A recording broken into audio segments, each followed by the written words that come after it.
Pat Mahomes and Tyreek Hill put the NFL on warning this weekend. We're going to talk about them, their elite duo status at this point, look at some film, talk about the defense, and go over week 1 in the NFL for the Kansas City Chiefs. Coming at you right now.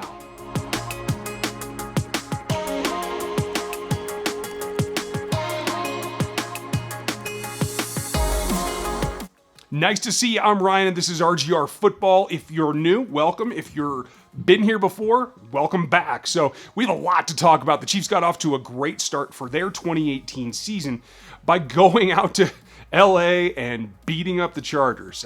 Yeah, they gave up some points there at the end to try and let them back in, but all in all, to get off on this kind of start with a brand new quarterback, it's a great sign for this team, and they really put themselves on the national landscape this week.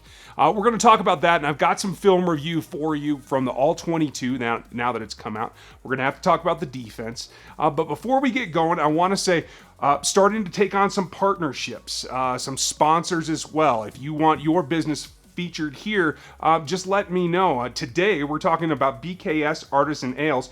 You can check them out here. Go down there. They're a small craft brewery that does some great work in Kansas City, and we're really looking forward. Say hi to Brian and Mary when you get down there, the owners, and tell them I sent you. Now, if you like what you're seeing on this show, make sure you give us the thumbs up, leave your comments, and share it around the internet. We're looking to grow this audience. Today, man, there's all kinds of stuff to talk about. And we're going to start, obviously, at the top of the heap with Patrick Mahomes and just what he did and a little bit of what he didn't do. He came out, he was solid, he made the adjustments, he didn't throw an interception all day long. And I think that's one thing that's kind of going a little bit under the radar by the national media in particular, but a lot of folks in general that, we expect him to throw interceptions. He's a young quarterback. I've been telling you that for, 6 or 8 months. But got out of LA clean. And I think that's great for him. Give him a boost of confidence, get him on the right roll. So, it is what it is. Now, my favorite thing is really over here above my shoulder that not only did he do all those things, and we're going to talk in depth about some of them, but showed himself to be an athlete, to be able to stand up against the rush like you see right here. Had a guy at his feet and still attempted a pass, almost completed it. A little bit of Ben Roethlisberger there, who the Chiefs will actually see this next week. But showed a little bit of everything, a well-rounded game. Used his feet when he had to, and I think, honestly, he caught a few people off guard at just how athletic he is. So that's a great rounding out for him, and overall, you have to be happy with where he comes out week 1. Obviously, Tyreek Hill and he are such a duo at this point. Tyreek Hill's a superstar. Between the opening kick, and we all know what he can do on special teams, and he certainly put that on display again. Got through that, took it all the way back to the house for 91 yards, and then they come back out, and really, really nice start. And I think we're going to talk about my favorite pass of his on the day a little bit later, but it was that sidearm thing that was really impressive with a guy in his face. They used this new wrinkle we're going to go over as well, this kind of touch pass shovel thing that I'm calling it, at least for now. And obviously you got to give the guy credit when he throws a touchdown to a wide open, I was going to say. Well, not wide open, but an open Anthony Sherman scooting down the sideline over a linebacker with a lot of touch. Sherman was obviously open, but it was a pass that required to be on target and accurate, and I thought it worked out great. If you've listened to the show, I was kind of looking for something like that, and I'm glad to see that it happened for Sherman. Now, Tyreek Hill, we know what he can do, having watched him for a couple of seasons, but it really stood out to the national media. And at this point, the two of them have to be considered a duo. I know some fantasy folks were screaming at me about how many points they scored, and that's great. But really, on the football field, this is something they have to be schemed for, even more so than we thought. Sammy Watkins got a pass or two. Travis Kelce was pretty quiet. Even Kareem Hunt was pretty quiet. Really, the focus of this first game was on Hill and Mahomes. I think that's where the rest of the defenses in the league, in particular Pittsburgh, are going to look to make some hay. But we're going to talk about the shovel pass coming up, and I'm going to go to the All-22 here. We're going to look at 3 variations of this play. Here, there's motion. You have one tight end. They get this ball out quickly. And the counter pressure is what really gives this play away. And we'll look at it again here in a little bit slower motion. With Kelce, everybody's blocking down. Kelce doesn't really have to do much because Ingram takes such a hard inside slant. He just cuts up inside, and he's off to the races. That's one variation. Then we look here again on the goal line with DeAnthony Thomas, and it's a little bit different. That one had motion. This is going to go from everybody in a specific spot. Same action in the backfield, though. Hunt comes underneath. Thomas goes around. The ball is actually flipped forward through before Kareem Hunt gets there. And that's really the telltale action of this. And what it gives you is a player that is already up to speed, moving laterally, and the flow action, because everyone's keying on Kareem Hunt in the backfield, is that the defense is flowing the opposite direction. And because it's so quick, they're keying on him. As the flip comes through, the ball is basically just lands in Mahomes' hands. He puts it back out there literally without really grabbing it. It's almost a touch pass. And it's flipped to the receiver, in this case Thomas, already running at full speed, and poof, he's gone. Many defenders don't even realize it. It's the guys in the back, the safeties, that actually have a wider view of the play that are able to track what's actually going on, but they're way too late to be able to deal with it. That's the key in this play. And here's the one with Hill doing the same thing, and you can see that this block is going to be very specific about Chris Conley's going to get the edge. Everybody else is flowing the opposite direction, and Ingram bites once again. It's key, though, is how quickly this ball touches Pat Mahomes' hands and is back out. And the whole thing is that the acceleration of the receiver, of Hill in this case, is not going to be interrupted. He's getting up to full speed, and he's going to be able to do what he does right here. No pause, no carrying through a fake handoff or putting it in the breadbasket, slowing anybody down. There's no contact. And that really is what's key about this play. And it's a wrinkle that I think Andy Reid's going to use more and more. It's a great design, and it's great advantage for the athletes the Chiefs have. Now, this is certainly an interesting wrinkle, and it's going to be something the teams are now going to be aware of. The Pittsburgh Steelers are watching this. They're watching Melvin Ingram in particular, and I think you're going to see defenses align so that they're prepared for that a little bit more. And maybe it's something that gets put away for a game or two or only used sporadically as they go through the season, but it's definitely something that keeps every defense on their toes now.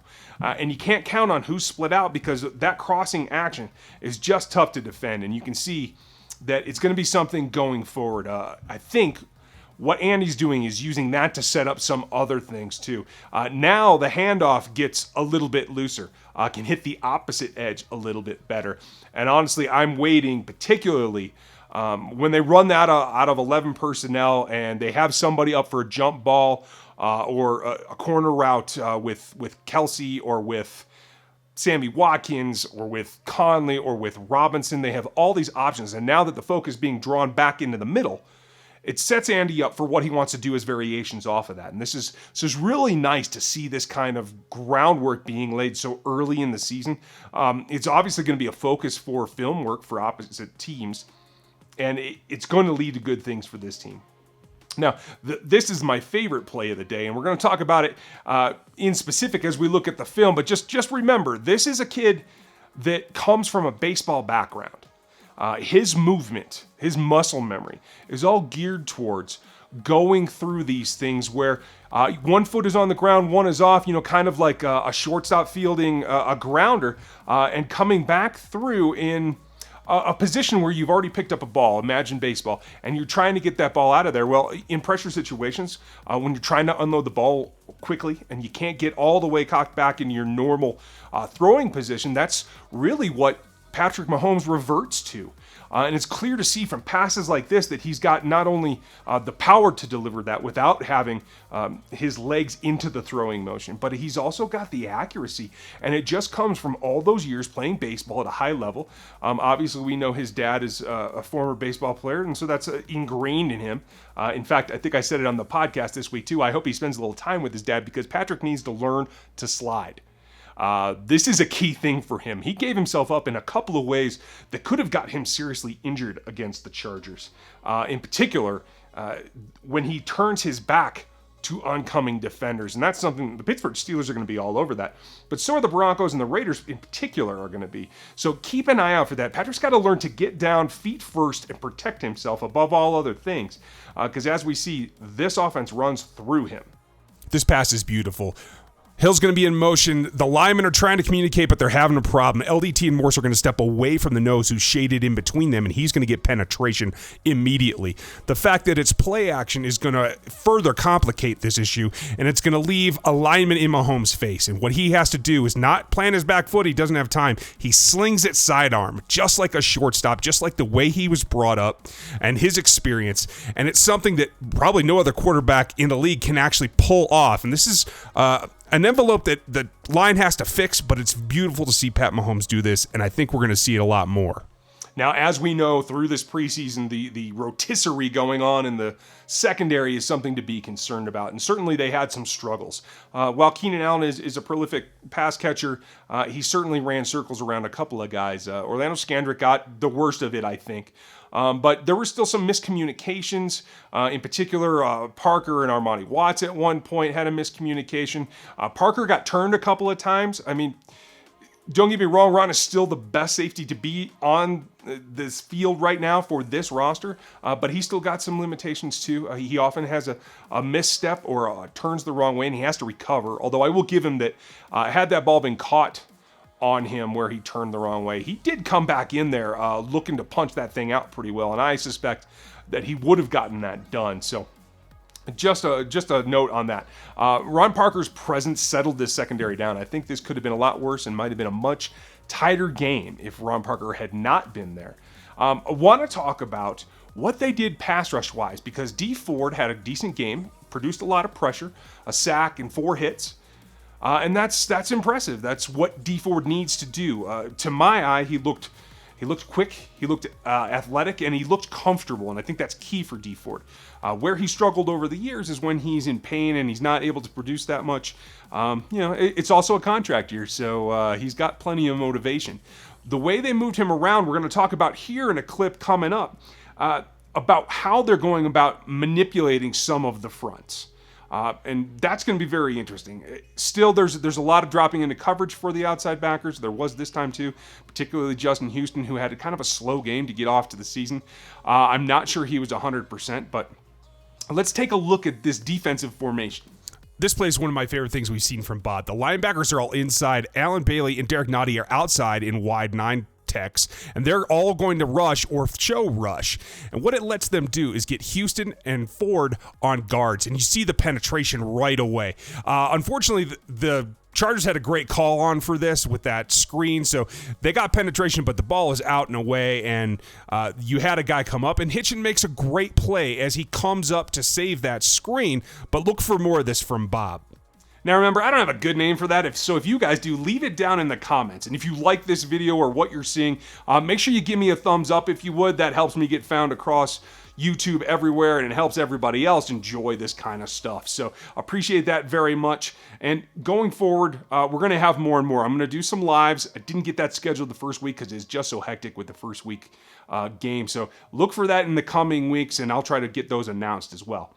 Now, to finish off the defense, there's still a couple of question marks, and that is one of the cornerbacks, obviously, what's going to happen with Barry, but what we saw from the linebackers was interesting because Reggie spent the whole offseason getting ready to be a guy that can be on the field in third down situations and passing downs. And what we found is that he didn't do that much. He came off the field fairly early. They chose to use Terrence Smith quite a bit. Didn't see Dorian O'Daniel, which kind of surprised me. But he and Hitchens both were still looking a step slow at times. Reggie had a couple of, I think it was 4 missed tackles according to PFF, and didn't grade out that well. So I'm not sure he's 100% at this point. He may still be recovering from the knee that blew up on him after his trip to Mexico, kept him out of camp. There's a lot going on there. So we're going to look for that to rebound and see if they can get back on track there. This is going to be a tough test coming up with Connor and the Steelers, so keep an eye on that.